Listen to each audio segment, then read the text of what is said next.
Post matric scholarship for ST student Assam অসমৰ post matric scholarship SC ষ্টুডেণ্টৰ কাৰণে open হৈ গৈছে। তাৰে কাৰণে কি এলিজিবিলিটি ক্ৰাইটেৰিয়া, কিমান টকা পাবা, সবিশেষ ফুল ভিডিঅ' আনিম। চ' এই ভিডিঅ'টোত মেইন টপিকটো হ'ল মেইন কথাটো হ'ল যে তোমালোকৰ যিখিনি পোষ্ট মেট্ৰিক স্কলাৰশ্বিপ অ'পেন হৈ গৈছে ইতিমধ্যে।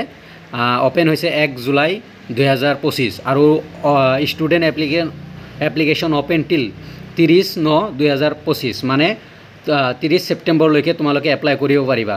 অ'কে, স্কিম অ'পেন 1 জুলাই 2025 আৰু ষ্টুডেণ্ট এপ্লিকেণ্ট অ'পেন টিল 2025 30 ছেপ্টেম্বৰলৈকে তোমালোকে পোষ্ট মেট্ৰিক SC স্কলাৰশ্বিপ কৰিব পাৰিবা।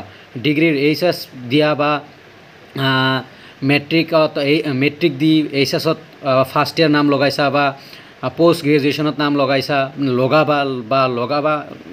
লগাবা যিবোৰ ষ্টুডেণ্টে মাষ্টাৰ ডিগ্ৰীৰ কাৰণে নাম লগাব, সেইবোৰৰ কাৰণে যদি SC স্কলাৰশ্বিপ কৰিব খোজে, মানে যিবোৰ ষ্টুডেণ্ট SC সেইবোৰ ষ্টুডেণ্টৰ কাৰণে এই স্কলাৰশ্বিপটো। অ'কে, SC স্কলাৰশ্বিপ অ'পেন হৈ গ'ল। চ' সবিশেষ ফুল ভিডিঅ' আহিব। চেনেলটো ছাবস্ক্ৰাইব কৰি ৰাখিবা যাতে ফুল ভিডিঅ'টো পোৱা। Thank you everyone.